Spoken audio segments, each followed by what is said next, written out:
Model মসজিদের যে প্রকল্প আমরা এখনো শেষ করতে পারি নাই।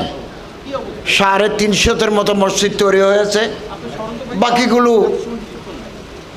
হতে যাচ্ছে। কিছু সমস্যা আছে, কিছু দুঃখ আছে, তো এগুলো দুঃখগুলো না বললেই নয়। একজন উর্দু কবি বলছেন, আমির জমা হে আহবাব দর্দ দিল कहले फिर इल्तिफाते दिले दोस्ता रहे या न रहे।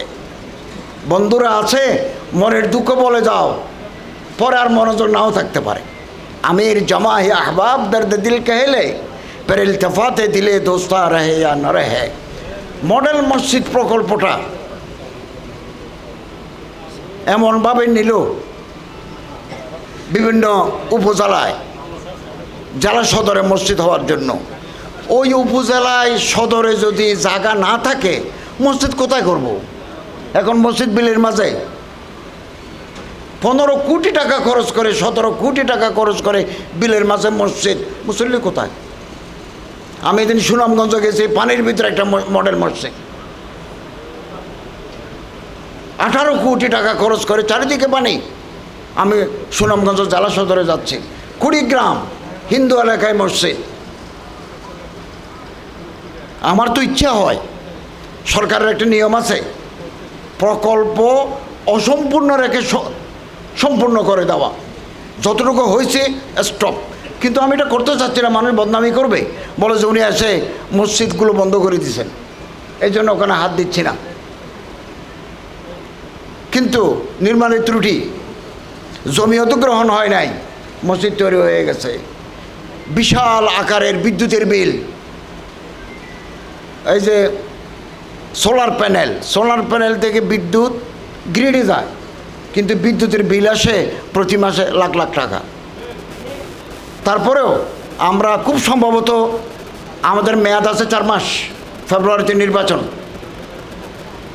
নির্বাচনের পরে আমরা ক্ষমতা হস্তান্তর করে পুরনো ঠিকানায় ফিরে যাব।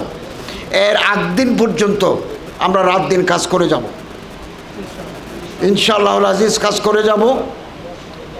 আমরা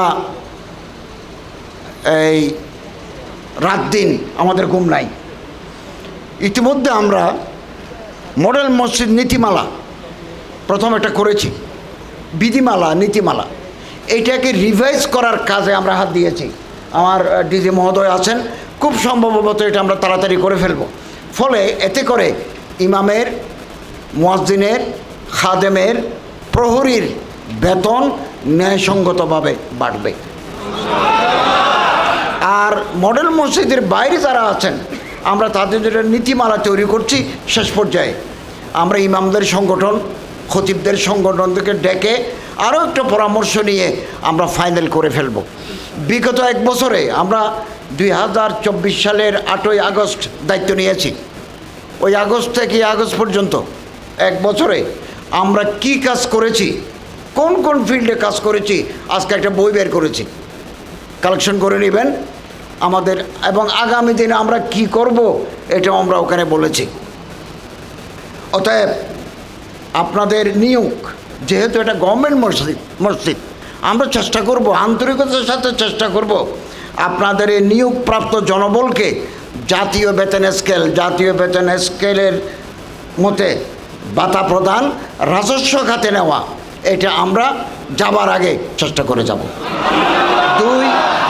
দুই স্থায়ী জনবল,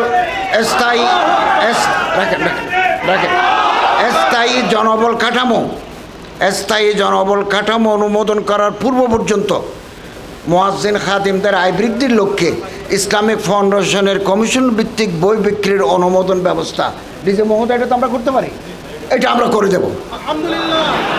জাতীয় বেতন স্কেলের অন্তর্ভুক্ত না হওয়া পর্যন্ত আপনারা ইসলামিক ফাউন্ডেশনের বই বিক্রি করে কিছুটা আয় পাবেন, সেটা আমরা, ডিজি মহোদয় আছে, এটা আমরা করে দেব। এবং আমি নিজেও একজন ইমাম, আমি 17 বছর চট্টগ্রামের হালিশহর হযরত ওসমান রাদিয়াল্লাহু তাআলা আনহু জামে মসজিদের খতিব ছিলাম। অতএব আমি আপনাদের পরিবারের সদস্য, আলহামদুলিল্লাহ। অতএব আমি রাষ্ট্রীয় দায়িত্বে আছি, আমি আন্তরিকভাবে চেষ্টা করে যাব। আমার ডিজি মহোদয় আছেন, মডেল মসজিদের এগুলো যেহেতু গভর্নমেন্ট মসজিদ, রাজস্ব খাতে আমরা ঢুকিয়ে দিতে পারি কিনা আন্তরিকভাবে চেষ্টা করব। আমাদের চেষ্টার কোনো ত্রুটি থাকবে না।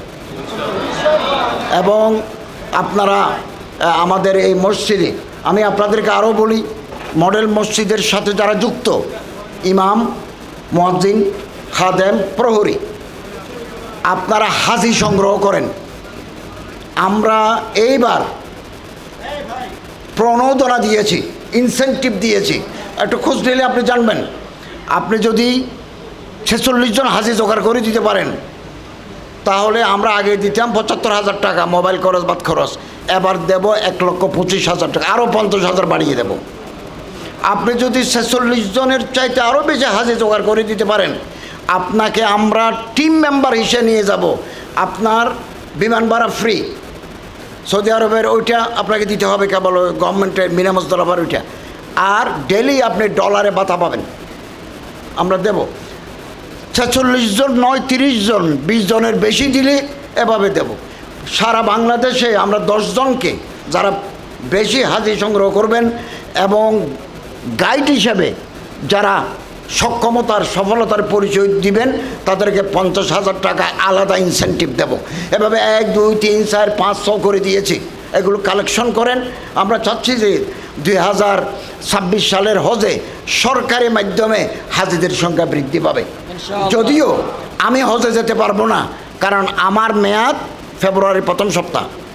নতুন মন্ত্রী আসবেন, নতুন গভর্নমেন্ট আসবে, আমরা তাদের জন্য এগুলো করে দিয়ে যাচ্ছি, আপনাদের সুযোগের জন্য দরজা খুলে দিয়ে যাচ্ছি।